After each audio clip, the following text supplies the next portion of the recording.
Bonjour. Alors voilà, je viens vous présenter une petite innovation qui est super sympa. Bon, ça existe bien sûr. C'est une avionnette d'une formule de modélisme qui se trouve entre le cerf-volant et l'ULM. Cerf-volant pourquoi? Parce que nous avons ici sur le dessus une aile de cerf-volant. Et nous avons à cette aile accroché dessous une nacelle avec ce fuselage, et donc qui est le modèle. Alors, comment ça fonctionne? C'est un principe de propulsion électrique qui remplace l'ancien système, enfin le système existe toujours. Vous avez des avions, quand on remonte l'hélice comme ça, par exemple, il y a un élastique qui est tendu et on le tord. On le tord jusqu'à... il se tord comme un ressort, et quand il arrive à fond de torsion, quand on lâche, la détorsion de l'élastique entraîne vivement l'hélice et donc crée la propulsion du modèle. Ici, c'est le même principe, mais bon, ce qu'on a, c'est que au lieu d'avoir ce système, c'est un moteur électrique ici, voilà, qui va avec une décharge électrique accumulée dans un condensateur. Le condensateur se trouve ici. Voilà. Alors c'est très bien installé. Nous avons ici les fiches de branchement du condensateur sur le moteur. Et je vais vous montrer un petit peu, je vais pas mettre une décharge longue électrique, une charge électrique longue dans le condensateur parce que sinon on va avoir trop de puissance et le modèle va partir pratiquement comme une petite fléchette. Alors, comment ça fonctionne? Nous verrons après dans la boîte. Alors, il y a un porte-pile ici avec deux piles LR20, hein, 1,5 V chacun. Pourquoi des LR20? Parce qu'elles sont très fortes en débit en capacité électrique, c'est-à-dire en intensité, et le voltage donc est de 3 volts, hein, puisque le condensateur ne fait que 3 volts. Alors, je vais essayer de ne pas trop déranger, et on va faire une petite charge. Alors, je vais mettre. Alors, ce sont des fiches avec des trompeurs, c'est ça qui est bien, voilà. Bon, on va pas charger longtemps, on va charger quelques secondes pour vous montrer. Voilà. Alors, quand on charge ce type d'appareil, après, pour le vol, par exemple, bon, on met beaucoup de puissance, on s'aperçoit qu'au niveau des connexions des fiches électriques, ici, ça chauffe. Alors, pour bien charger le condensateur avant que le vol, c'est d'attendre vraiment que quand on touche ici, ça soit à la même température que les piles, c'est-à-dire que ça ne chauffe plus, ça veut dire que le condensateur est chargé à son maximum. Là, j'arrête. Voilà. Et donc, quand il est chargé à son maximum, bien sûr, il y a assez de puissance d'extraction pour obtenir un vol correct. En gros, il faut compter, quand on a des piles neuves comme ceci, il faut compter à peu près 3 minutes. Alors attention, ça vole, c'est très léger, il ne pèse que 90 grammes, ça vole par, quand il n'y a pas de vent, hein, ou alors en salle. Voilà. Alors, comme je vous disais, le système vient brancher ici. Vous voyez, je ne sais pas si...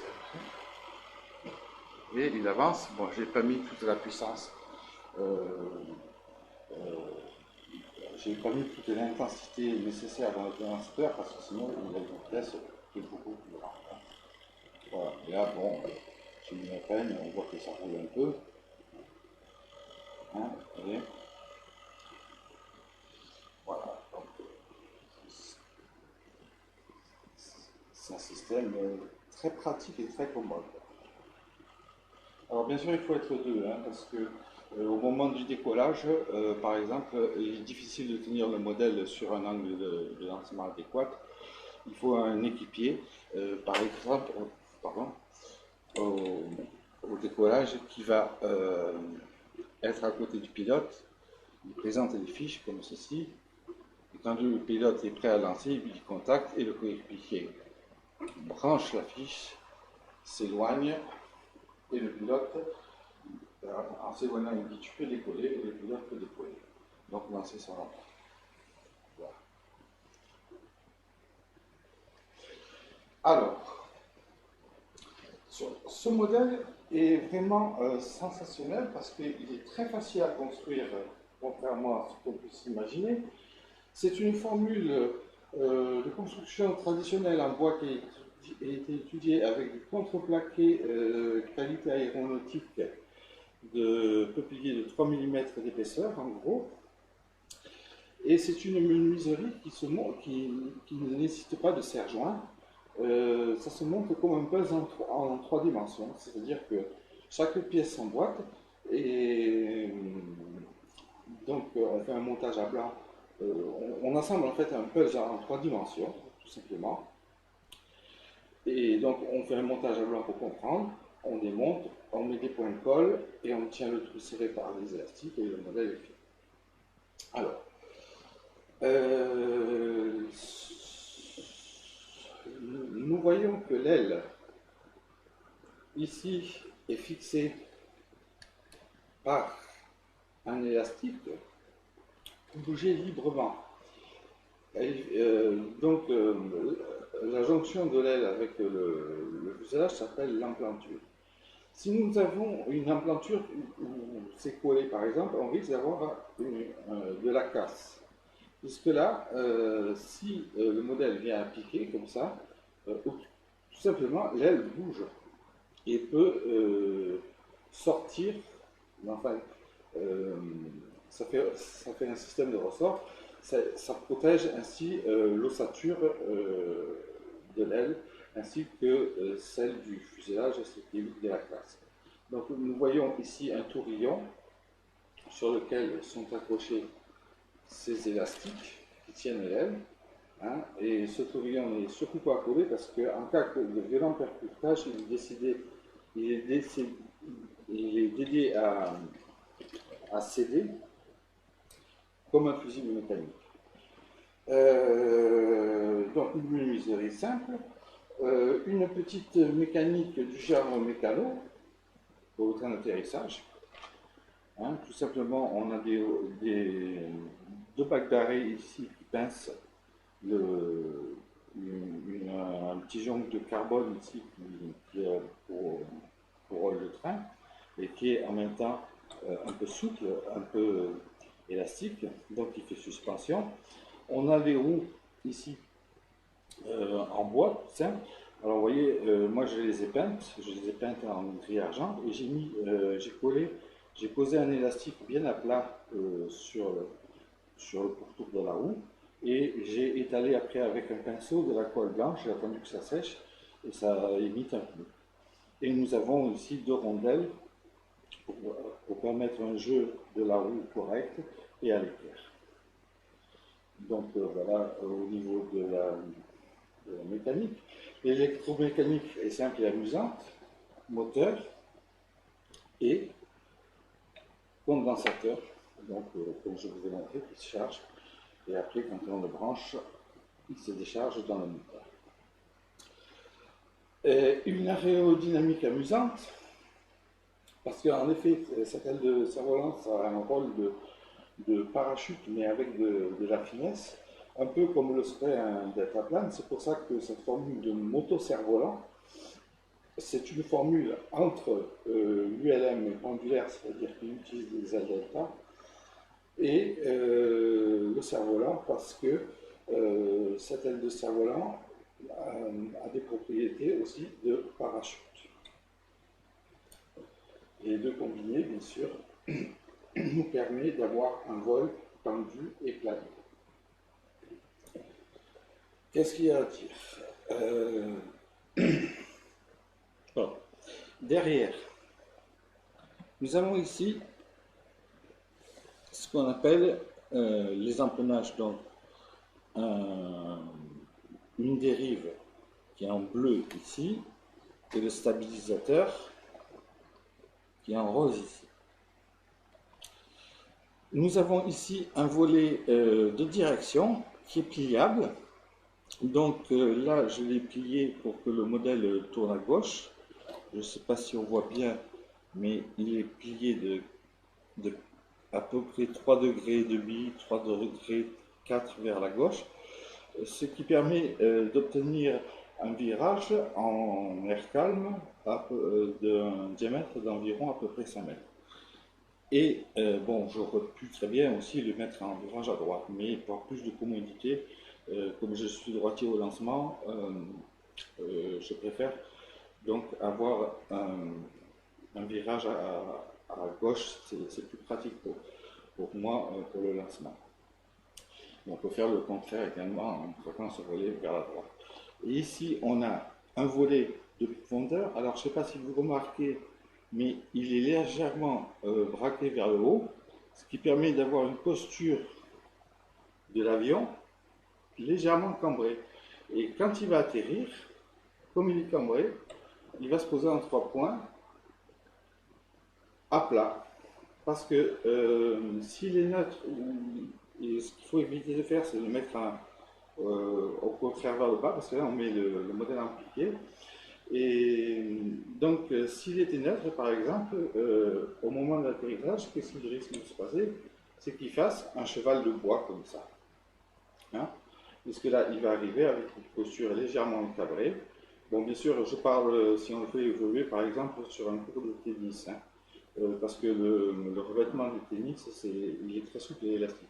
Surtout ne pas faire voler ça sur un parking, parce que le goudron est quand même rigide comme le béton, à peu près, et on risque d'avoir des mauvaises surprises. Hein.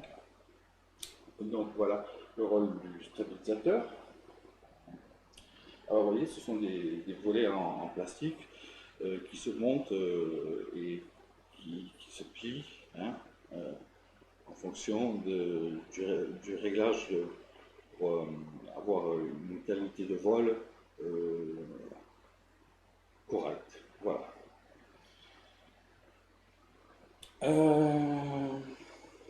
Alors après, qu'est-ce qu'il y a là-dessus? Alors oui, en plastique, on a aussi le petit saute-vent là qui imite une cabine de pilotage. Alors, au point de vue entoilage, ici, on a un entoilage qui est en toile dure. Donc moi je l'ai peint en noir, hein, j'ai utilisé la peinture maquette de même que pour les roues. Et ici, nous avons ensuite de l'entoilage coloré, bleu par exemple, parce que j'ai pris un bleu mauve, en papier spécial qui s'appelle papercaille.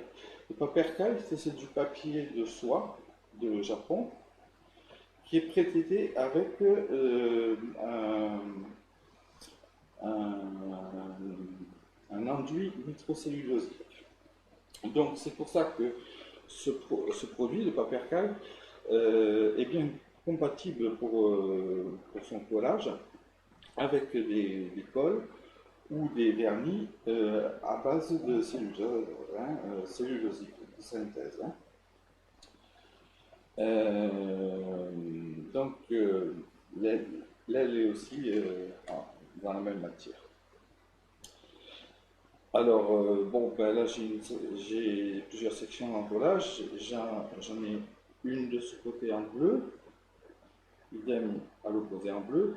Puis, alors là, j'en ai une en mauve, une ici en mauve, une ici en mauve, une ici en mauve et une ici en bleu.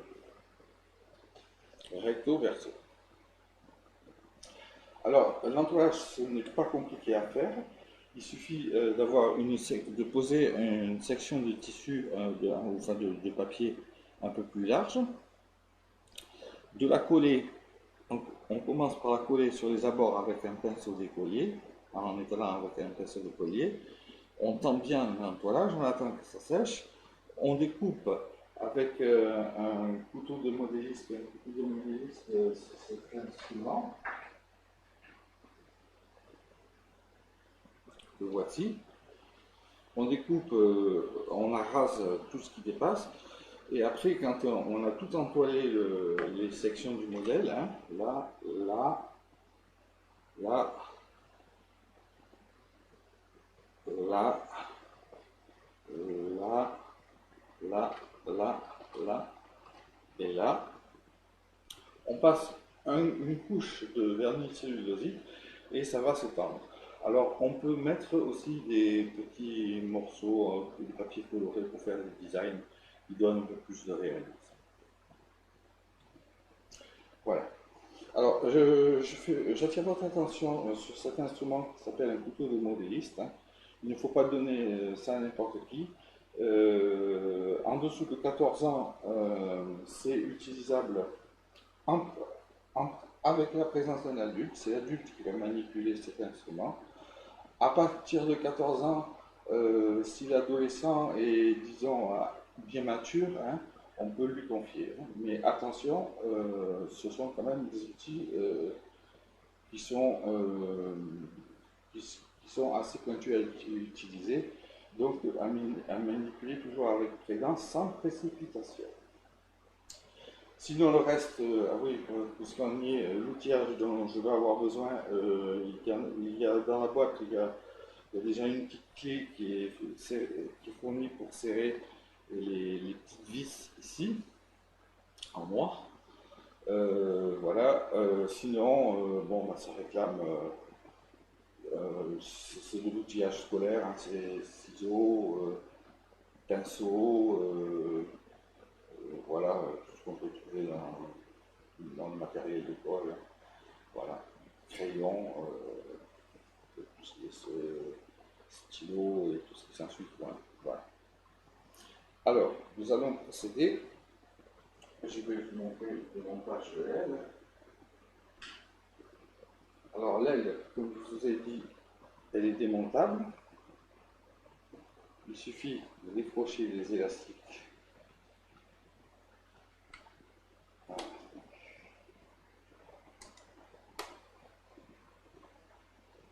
En tirant vers l'arrière. Je vais mettre une lunette parce que je ne vois pas bien.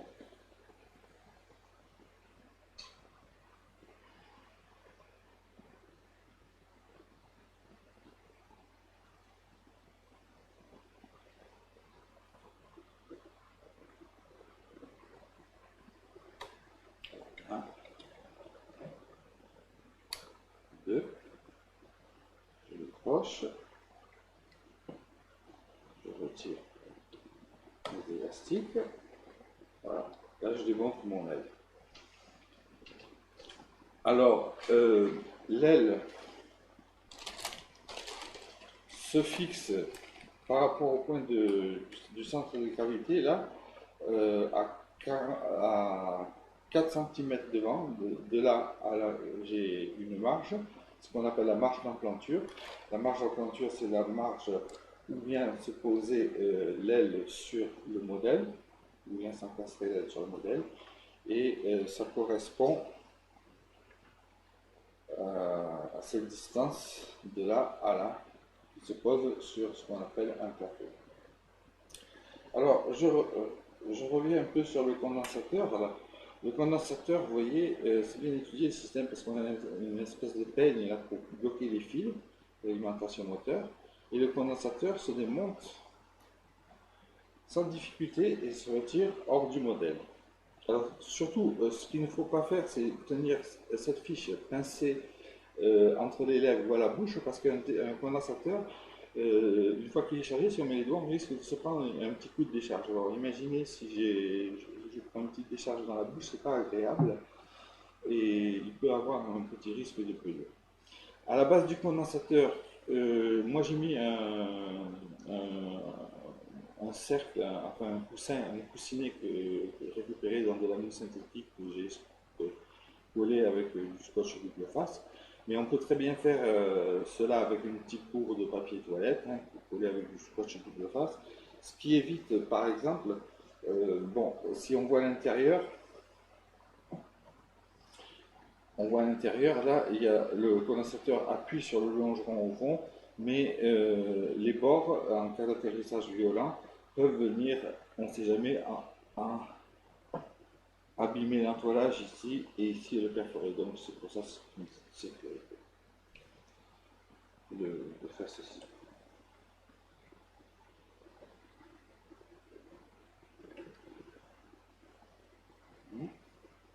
Donc je remonte mon condensateur et ça me cliquette tout seul. Voilà. Alors le moteur, comment il est fixé?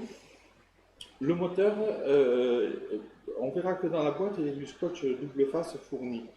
Il suffit d'enrober de deux tours une partie de la circonférence la circonférence du moteur de deux tours, c'est-à-dire on fait deux tours complets de scotch et il s'emboîte dedans et il est bloqué dans le couple de nez en bois là et en intermédiaire avec le scotch double face qui fait qu'on peut le démonter en tirant assez fort quoi, ou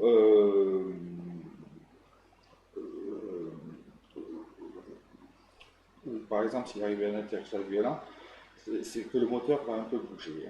Alors il faut faire attention que quand on monte le moteur, de bien le mettre à peu près sur toutes ses faces à l'équerre, hein, pour ne pas avoir des virages après surprenants ils ne sont pas les bienvenus. Voilà. Ça, bon, je ne vais pas perdre mes élastiques. Je vais le mettre ici, comme ceci, et après je verrai. Bon. Bon, ça c'est une chose.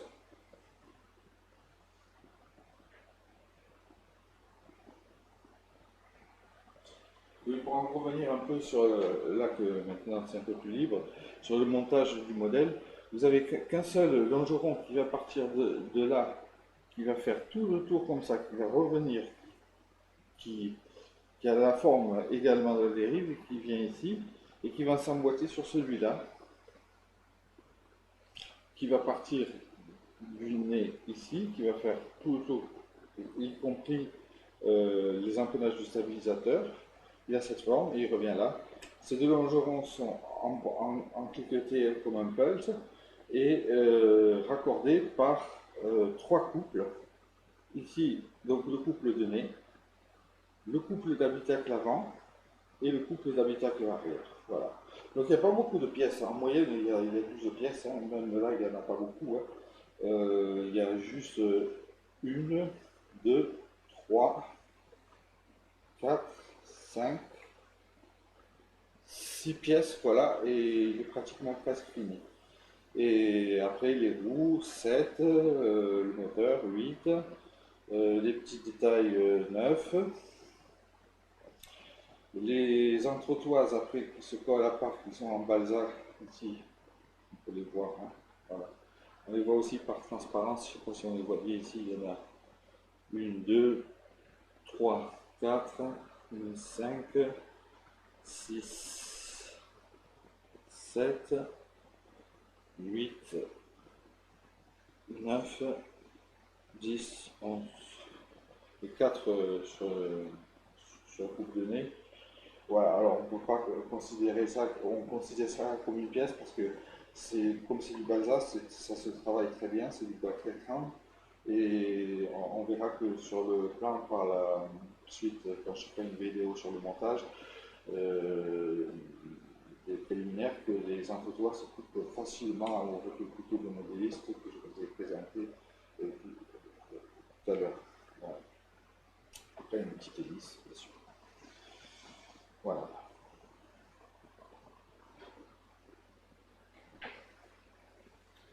Alors, côté aile, donc, ben voilà, c'est une aile de cerf-volant, en percaille. Alors, si on regarde de près, avant de la découper, je ne sais pas si on va voir bien là, on met une bande de scotch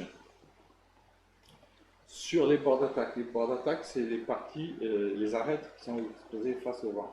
Là, donc, là, et là, avant le découpage. Et on en met aussi, je ne sais pas si on le voit bien, parce que je l'ai bien fait, hein, bien appliqué. On met plusieurs petites sections en chevauchement tout autour de ce trou qu'on appelle les vents. Hein, voilà. Et cette aile est tout simplement fixée par une vergue qui est un jonc de carbone qui s'emboîte dans deux connecteurs que l'on monte et qui se démonte comme ceci. Il suffit de débrancher. Voilà. Et je peux repartir avec mon aile qui est pratique pour le transport. Voilà, là je vais la remonter.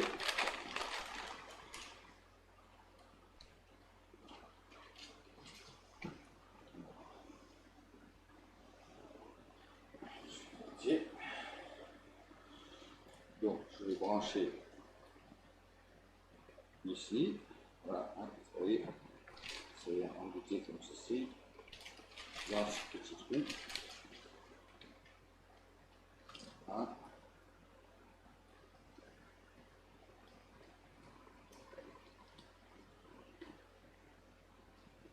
Et voilà, mon aile est montée. Hop. Alors, nous allons voir un petit peu ce qu'il y a dans la boîte maintenant.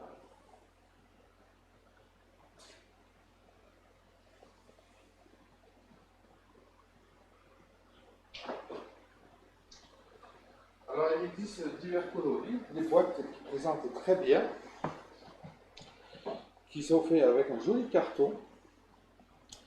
Et donc, moi, j'ai évité d'arracher, d'être soigné en arrachant le scotch parce qu'elles peuvent servir pour faire coffret cadeau, même pour offrir, par exemple, c'est très bien. Alors, il y a les couleurs qui sont ici. En général, ils sont de deux couleurs. Là, celui que je vous ai montré, c'est un bleu mauve, mais ici, c'est un jaune rouge. Alors, on va ouvrir. Et jaune rouge. Âge plus 14 ans, hein, mais vous avez ainsi que, attention, il ne faut pas donner ça aux enfants, bien sûr, mais ça peut se faire en famille, accompagné toujours par les parents ou un adulte hein, responsable, et pas besoin d'être expérimenté, mais il faut être, comment dire, assez sérieux, très attentionné. Hein. Ça peut être fait par l'adolescent à partir de 12 ans, accompagné d'un adulte. Et à partir de 14 ans, c'est faisable. Hein. Voilà. Et vous voyez, boîte moyenne de 12 pièces. Bon, là, vous avez des références. Et effectivement, ça ressemble à une maquette volante de vol libre électrique à décharge de condensateur, avion type moto cerf-volant, comme je vous ai expliqué tout à l'heure. Alors, on va ouvrir la boîte.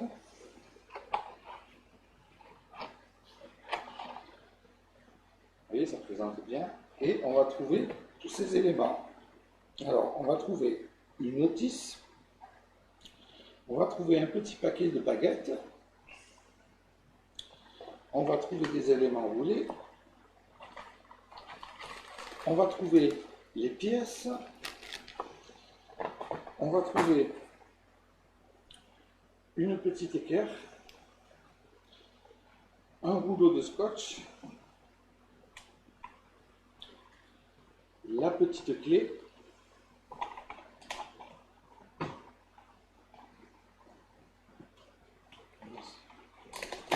Voilà. Les accessoires de motorisation Donc, condensateur moteur avec hélice. Et on va trouver le porte-pile. Alors, ce qu'il y a de bien sur ce porte-pile, c'est que vous voyez, c'est une fiche en T là, qui vient se brancher. Et si vous avez un chargeur en 3 volts universel, vous pouvez acheter des piles LR20 que je vous ai montré, c'est la catégorie D, hein, des piles LR20.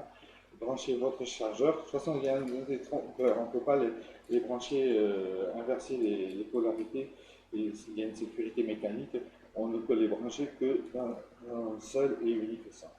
Vous voyez, ça s'implique comme ça. Voilà, mon porte-pile.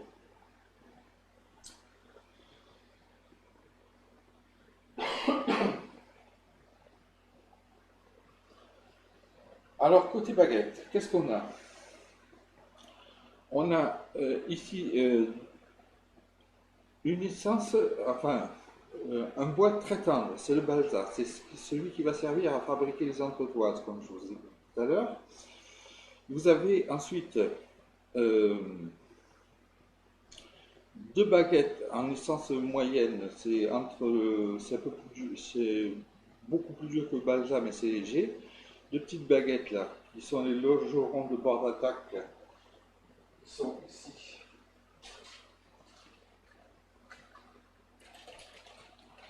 Ici et ici de l'aile. Vous avez le plus dur ici, le plus foncé, c'est du pin, hein, c'est donc le longeron avant, le longeron pardon, central, et vous avez ici, en noir, là, la vergue que l'on retrouve ici. Les connecteurs, ils sont en pièces détachées là-dedans. Celui-là et celui-là.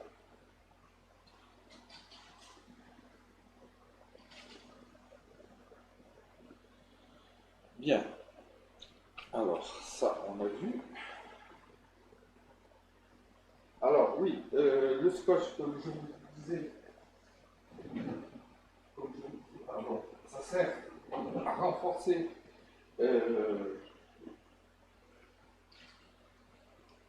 les bords d'attaque ici et ici de l'aile et les vents, hein, les arrêts de l'évent par des juxtapositions de petits segments de scotch. Hein. Mais attention, surtout pas en mettre au bord de fuite ici, hein, parce que sinon l'aile n'aura pas ses propriétés aérodynamiques et après on risque d'avoir des résultats très médiocres. Donc voilà. Donc le scotch, ce que je vous conseille, c'est de récupérer un support à scotch, comme ça, hein, un dérouleur, de marque. Hein, parce que on a des rouleurs que l'on trouve qui ne sont pas de marque, mais qui coupent mal ou qui se cassent, et c'est toujours embêtant pour couper le scotch. Hein. Ça ne fait pas des coupures nettes de scotch, on risque d'avoir des déchirures. Parce que là, quand ce rouleau est vide, ben, le rouleau qui est fourni dans la boîte, il suffit de le mettre là. Hein, voilà.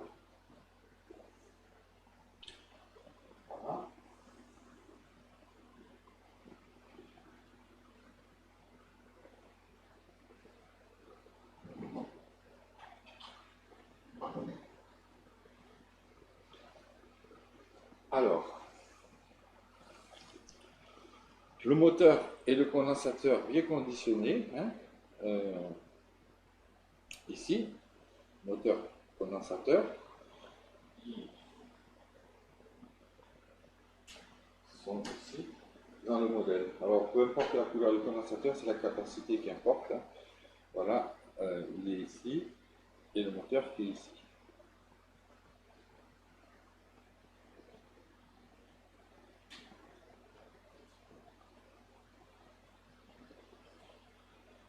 Ensuite, nous avons la notice. Alors voilà, avec toutes les explications. Alors bien sûr, c'est bien de rouler une présentation roulée, comme ça on verra après. Parce qu'à la fin de cette notice, alors justement, je la décore un peu.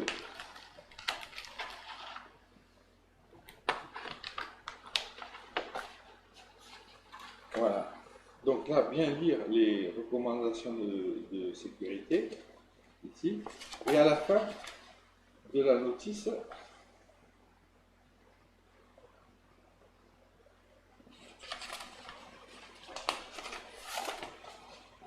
voilà, nous avons une représentation à l'échelle 1 des découpes des entretoises. Alors vous voyez, il y en a pas beaucoup, hein. C'est très vite fait. Alors pour cela, on récupère un plastique dans un produit domestique pour ne pas endommager les plats. On pose dessus et on met la baguette et on coupe, on aligne pour couper selon les sections, hein. Donc ici on a le nez, ici on a le nez vers l'arrière, le nez, enfin derrière, celle-là devant notre couple. Idem pour le derrière. On a déjà ici le fond de carlingue. Ici, on a les entretoises de queue. Et ici, on a les entretoises arrière de l'habitacle. Voilà. Je voulais dire que celles-là, ce sont celles avant de l'habitacle, ça c'est celles arrière. Alors, il faut en prendre soin de cette page parce que c'est dessiné à l'échelle 1. Hein. Et celles-là, elles font 40 mm. D'ailleurs, ce qu'il y a de bien dans cette boîte, c'est qu'il est fourni une petite équerre. Je ne vais pas l'ouvrir, c'est dommage parce que j'ai.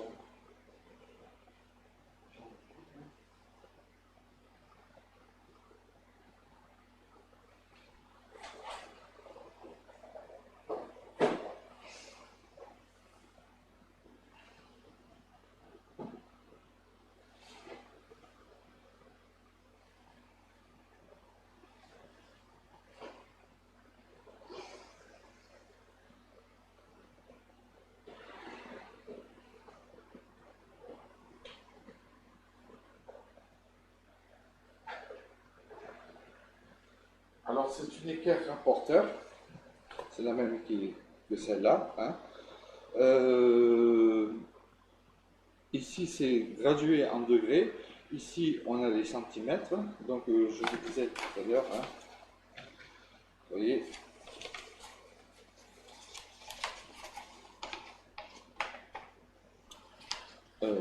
40, je veux dire 40, c'est la largeur totale ici. Hein. Sinon, les entretoises, bon, comme c'est en biais, c'est sûr que c'est un peu plus long. Celles-là, par exemple, font les entretoises de fond de l'habitacle, elles font,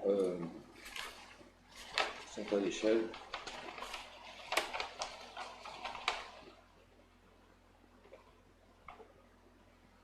Elles font 35. Voilà, parce que c'est calculé avec l'épaisseur des couples, hein, de rétrécissement. Voilà. Donc elle est bien pratique cette équerre pour deux choses. Donc, surtout là où on retrouve son utilité,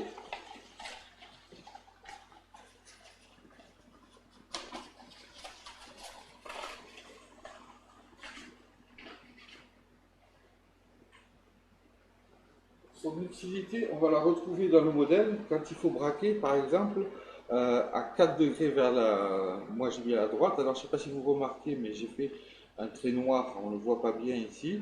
À 4 degrés, pour m'indiquer la direction, il suffit de poser l'équerre à 0, 0. Et là, on a un braquage de 3,5, 4 degrés à droite. Hein. Voilà. J'ai fait un trait noir, je ne sais pas si on le voit bien. Voilà. Alors c'est bien pour avoir un braquage. Oui, et pour la profondeur, j'ai oublié de dire, braquer de 2 degrés vers le haut, hein, ça suffit largement. Hein. 2 degrés, ça représente à peu près 1 millimètre de surélèvement du bord arrière du volet de profondeur par rapport à son implantation ici. Voilà.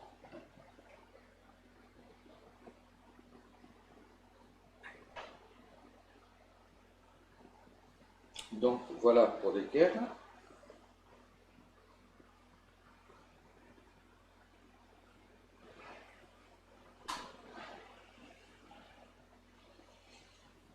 Alors, la petite clé que je vous parlais tout à l'heure pour les roues, c'est une clé à 6 pans, hein, ce sont des toutes petites vis, c'est une clé de 1,5 pour venir serrer après les bagues.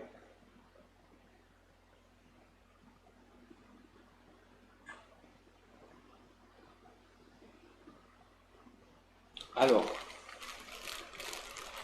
côté des pieds. Côté des pièces, qu'est-ce que nous avons? On dirait qu'il y a beaucoup de choses, mais en vérité, c'est pas tellement important. Il ne faut pas se laisser impressionner, si je veux dire par là. Alors, on va ouvrir le sachet.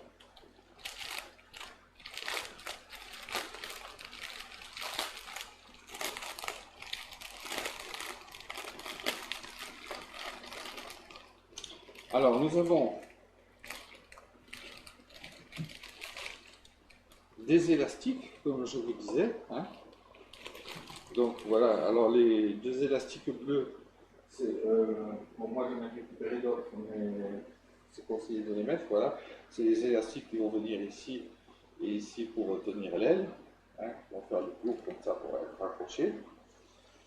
Et après, on a des assortiments d'élastiques divers, donc qui vont servir pour le montage, hein. Divers élastiques, voilà. De toutes les tailles à peu près. C'est très pratique. Voilà. Ça c'est l'élastique de l'entreprise. Alors oui, on a le train d'atterrissage, comme je vous disais, avec la petite clé. Ici, on a les deux bagues au centre qui vont venir pincer la base du fuselage pour maintenir un éclairage, quoi. Et là, un serrage, on les rapproche sans les bloquer à fond pour obtenir un jeu libre des roues, et c'est là que notre petite clé va intervenir. On remarquera qu'il y a deux rondelles à dents ici, hein, voilà, qui servent justement à faire, quand on fait la pression comme ça, à vraiment obtenir un éclairage parfait du train d'atterrissage par rapport au fuselage.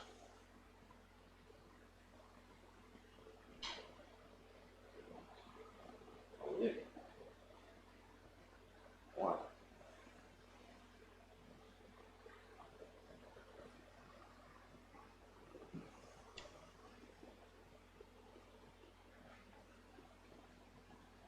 On a vu les pièces en bois.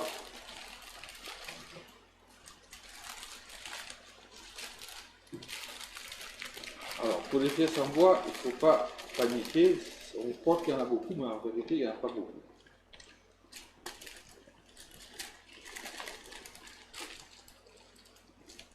Alors, surtout, ne pas perdre les pièces, parce qu'après, on est embêté. Alors, on va avoir, on va regarder déjà niveau fuselage, ce qui nous intéresse. Une roue, deux roues, un couple d'habitacle arrière, un couple d'habitacle avant, ça on verra après, un couple de nez, et les deux longerons, hein, vous voyez, comme ça, qui viennent s'emboîter.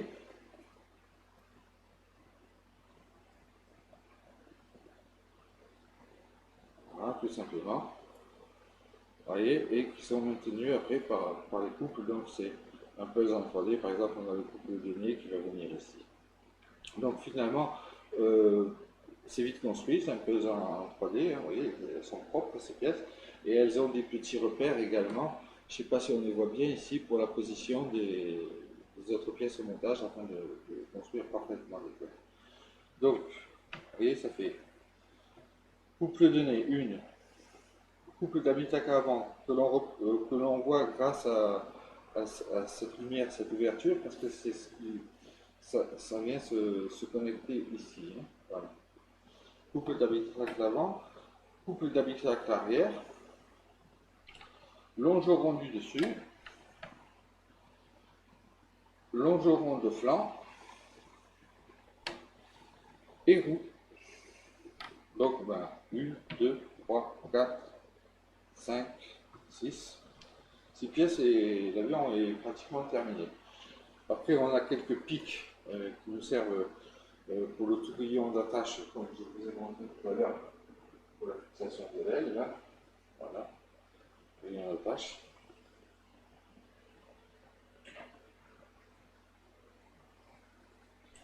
On a quelques pics.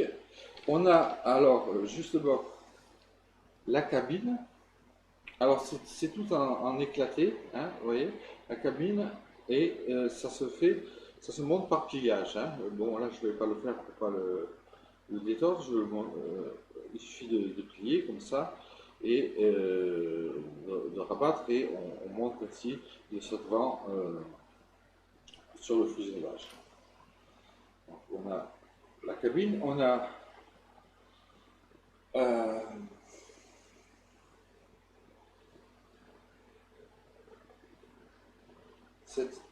cet élément qui est le stabilisateur en éclaté.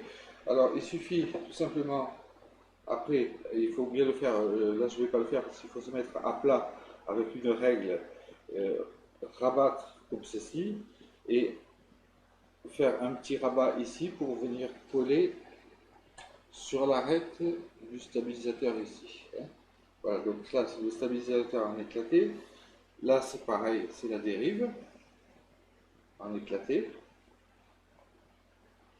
Ça, c'est le solvant que je vous disais, qui est en éclaté, enfin, qui est en éclaté, je veux dire, qui est en déplié, plus exactement. Le solvant vient ici. Ah oui, j'ai oublié de vous dire, pour le fuselage, on a cette pièce qui est importante qui s'appelle le plateau. Le plateau, qui vient ici, c'est cette pièce-là.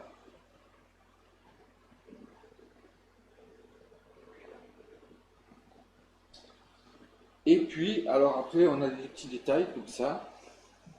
Alors, 1, 2, 3, 4, et une pleine.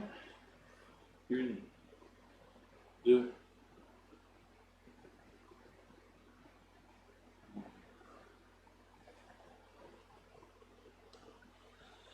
normalement, non, pardon, 3 et une pleine, 3 et une pleine, voilà, voilà, j'y suis.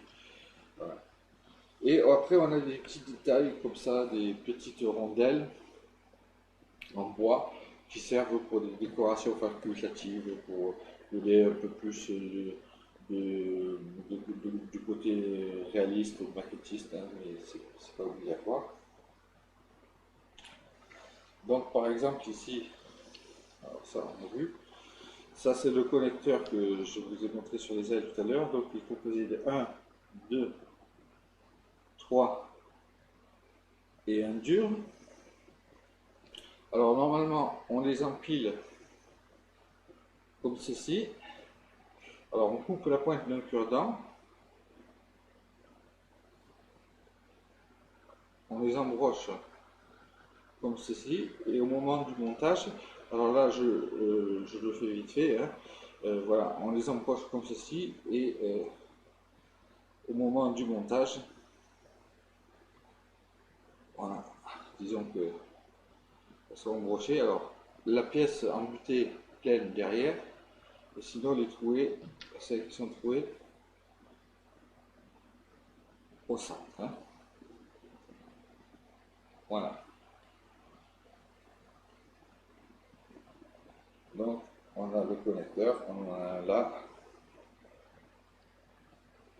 et un là.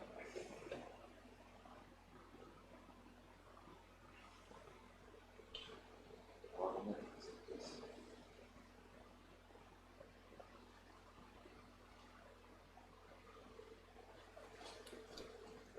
de le perdre dans le sachet.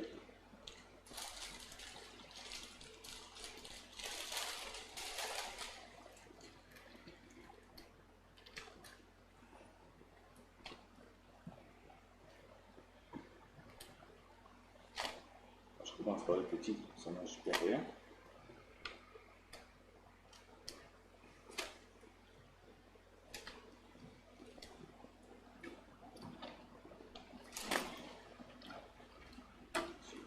Grosse.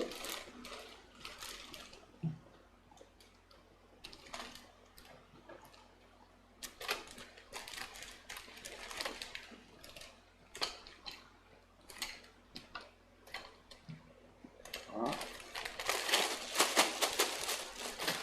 Ah.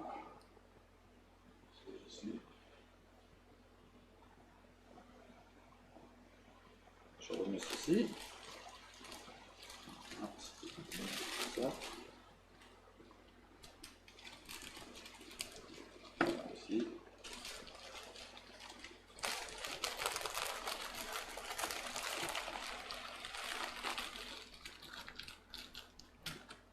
Voilà pour les pièces en bois.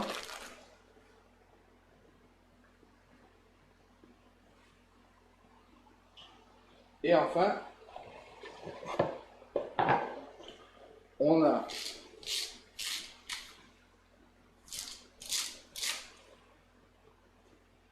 dans ce petit paquet là, nous avons, si on les plie, voilà, nous avons, alors là c'est un jaune et un rouge, donc deux feuilles de papier de 50 x 70 papier archive, donc papier vitrail, hein, rouge et jaune. Alors il est conseillé de découper deux voilures d'aile. La voilure d'aile, c'est la toile, l'ensemble de la toile qui forme l'aile. Hein. Voilà. Ici, elle est blanche. Hein. Voilà.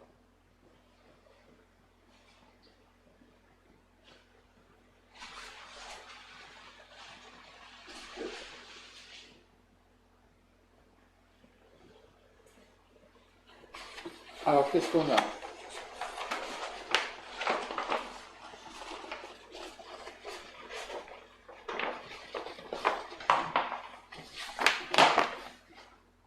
Alors, nous avons le patron d'aile qui a découpé, hein, pour tracer la voilure. Après, la voilure, je rappelle, c'est la toile qui forme l'ensemble du cerf-volant. Avec des points repérés ici, ici, il faut bien les repérer ces points parce que ces points correspondent justement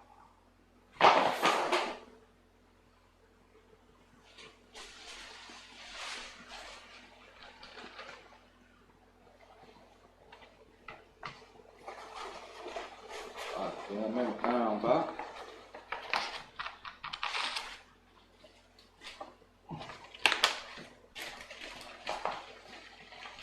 Voilà, on voit que ces points correspondent après à la position des différents éléments. Hein.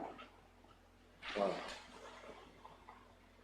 Donc il ne faut pas oublier de retracer les points après sur le papier pour récupérer les éléments comme ceci. Hein.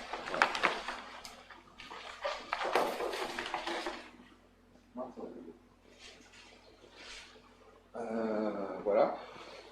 Donc nous avons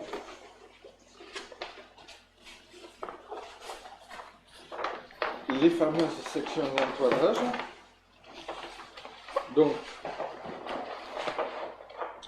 nez avant, deux nez avant supérieurs, deux flancs supérieurs, une de dessus arrière, 4 pour le stabilisateur et 2 pour la dérive.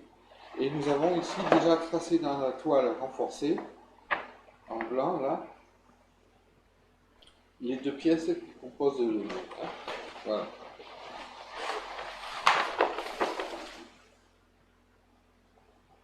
je vais vous montrer en blanc, c'est, moi je les ai peints en noir, après vous pouvez les peindre avec, utiliser la peinture à maquette. Hein. Voilà, moi je les ai fait en noir, mais vous pouvez les faire en argent, ce que vous voulez, vert armé ou autre. Hein. Voilà. Et justement, ce que je disais, donc, les deux sections.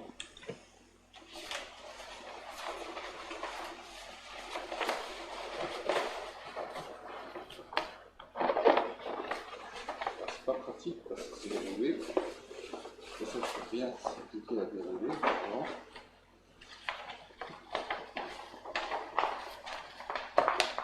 Donc, les deux sections de nez correspondent là et là. Les sections de flanc qui correspondent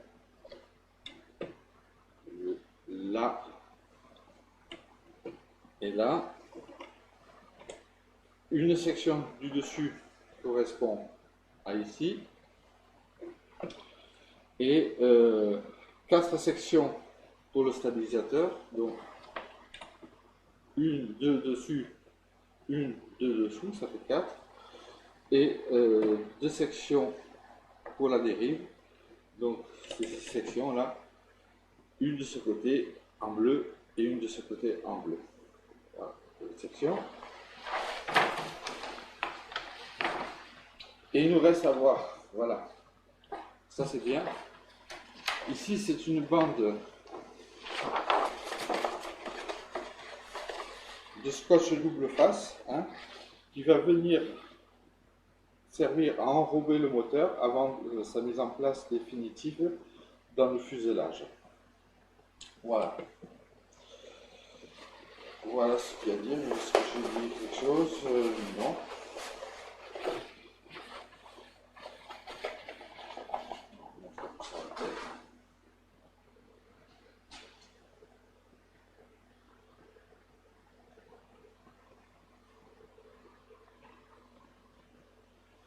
Alors maintenant, point de vue coloris des boîtes. Alors là, je vous ai montré un jaune-rouge. Hein, vous voyez, cette boîte présente bien. Et elle se ferme tout simplement par un cliquetage.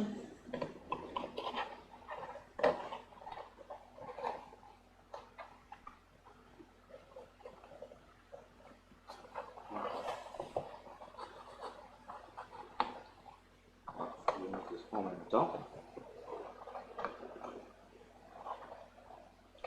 1, 2 et 3. Voilà. Ça présente bien.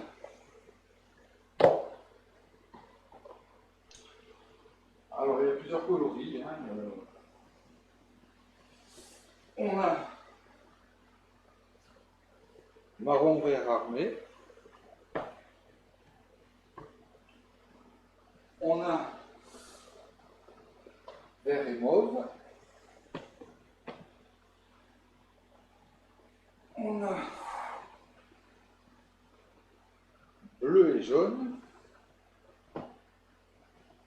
Et on a, comme le mien là, bleu et mauve. Alors j'avais oublié de préciser, c'est que les sections, le papier que l'on a utilisé pour entoiler est le même que celui qui sert à faire l'aine, hein, c'est le papier à calque. Hein. Voilà, c'est le même papier. Voilà. Et on a 2 couleurs au choix.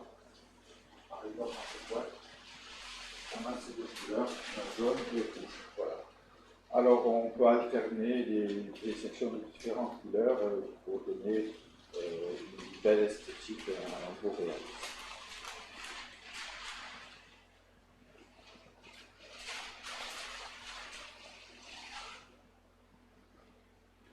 Voilà, eh bien, je vous remercie pour votre attention.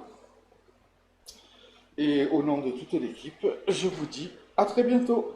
Au revoir.